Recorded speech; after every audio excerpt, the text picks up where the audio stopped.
It's like, let's say you decide, oh, my loved one really would benefit from a physical therapist. It's like, now how do you get your loved one to go? Because a lot of times, maybe they don't want to leave the house, or they're not wanting to go to a healthcare provider appointment, right? Maybe they remember the last appointment where they were told they couldn't drive anymore, and now they're going to never go to another hospital again, you know?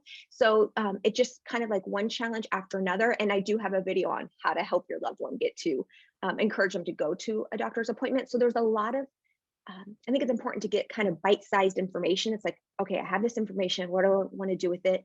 What's my next question? What's my next challenge? How can I approach it?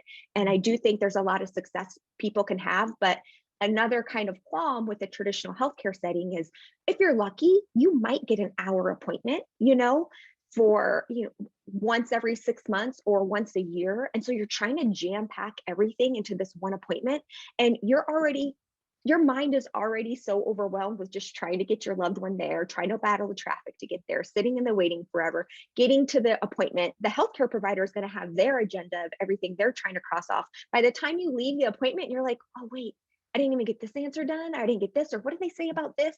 You know, if it's a really great clinic, they'll write it down on a piece of paper and give you what you talked about. A lot of times that doesn't happen.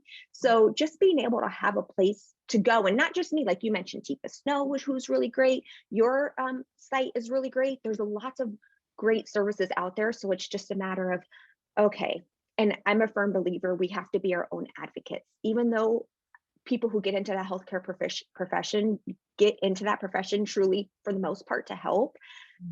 There's a lot of roadblocks along the way to really allow us to help in a way we want to. So it's up to you to kind of say, okay, what's next? What do I need? How can I get this information? And luckily we live in a time where a lot of it is online.